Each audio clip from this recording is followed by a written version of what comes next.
Hi అండి, అందరికీ నమస్కారం. గోధుమ పిండి బెల్లంతో హెల్దీ అండ్ టేస్టీగా వినాయకునికి ఇష్టమైన తాలికల పాయసం ప్రిపేర్ చేసుకుందాం. ఒక్కొక్కరు ఒకలాగా చేస్తారండి. మా అమ్మ నా చిన్నప్పటి నుంచి ఎలా చేసేవారో నేను అలాగే చేస్తాను. ముందుగా 1 కప్పు గోధుమ పిండి, చిటికెడు ఉప్పు, 1 స్పూన్ నెయ్యి వేసి పిండిని ఇలా కలిపి పక్కనుంచాలి.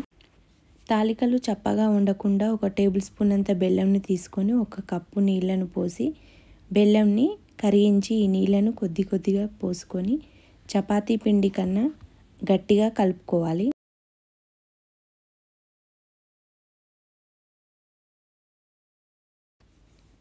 కొద్దిగా పిండిని తీసుకొని ఇలా చేత్తో కానీ లేదా చపాతీ పీట పైన కొద్దిగా పిండిని చల్లుకొని ప్రిపేర్ చేసుకోవాలి. చేసుకున్న తాలికలను ప్లేట్లో వేసుకొని అతుక్కోకుండా తాలికల మీద పిండిని చల్లుకుంటూ ఇలాగే అన్ని తాలికలను ప్రిపేర్ చేసుకోవాలి.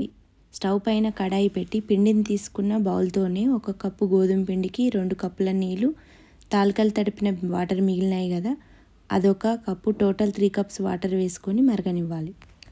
తాలికలకు ఉన్న పిండిని జాలిగరిటెతో దులుపుకొని ప్లేట్లోకి వేసుకోవాలి.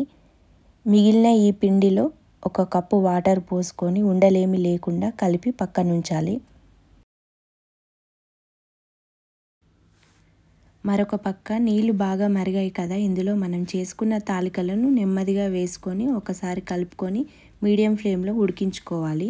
మరొక స్టవ్ పైన మనం ఏ కప్పుతో పిండిని తీసుకున్నామో అదే కప్పుతో కప్పుంబావు లేదా మీరు తినే స్వీట్కి తగ్గట్టుగా 1.5 కప్పుల బెల్లం, 1 కప్పు నీళ్ళు వేసుకొని బెల్లం కరిగితే చాలు స్టవ్ ఆఫ్ చేసుకోవాలి. తాలికలు ఉడికాయా లేదా అని తెలియాలంటే అవి పైకి తేలితే బాగా ఉడికినట్టు. ఇప్పుడు కరిగించిన బెల్లం నీళ్లను పోసుకొని మూతను మొత్తం పెట్టకుండా ఒక పక్కకు ఉంచుకొని లో ఫ్లేమ్లో మరొక 5 నిమిషాలు ఉడకనివ్వాలి. మరొక స్టవ్ పైన పాయసంలోకి డ్రై ఫ్రూట్స్ని వేయించుకుందాం. నెయ్యిలో బాదం, జీడిపప్పు, కిస్మిస్, చిరోంజి పప్పు, గసగసాలు వేస్తే బాగుంటుంది. ఇవన్నీ బాగా వేయించుకొని పెట్టుకోవాలి. మరొక పక్క తాలికలు బాగా ఉడికాయా లేదా అని 1 స్పూన్తో కట్ చేసి చూస్తే తెలుస్తుంది. ముందుగా కలిపెట్టిన గోధుమ పిండి నీళ్లను మరొకసారి కలిపి పాయసంలోకి వేసుకొని ఒకసారి కలుపుకోవాలి.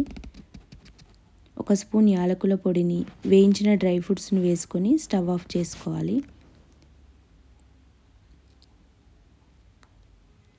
ఈ పాయసం కొద్దిగా చల్లారాక 1 కప్పు నార్మల్ పాలను పోసుకోవాలి. పాలు వేడిగా ఉంటే విరిగిపోతాయి.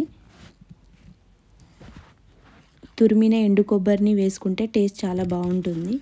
అంతేనండి, చాలా ఈజీగా 15 నిమిషాల్లో వినాయకునికి ఇష్టమైన తాలికల పాయసం రెడీ చేసుకోవచ్చు. మీకు, మీ కుటుంబ సభ్యులకు వినాయక చవితి శుభాకాంక్షలు. Thanks for watching.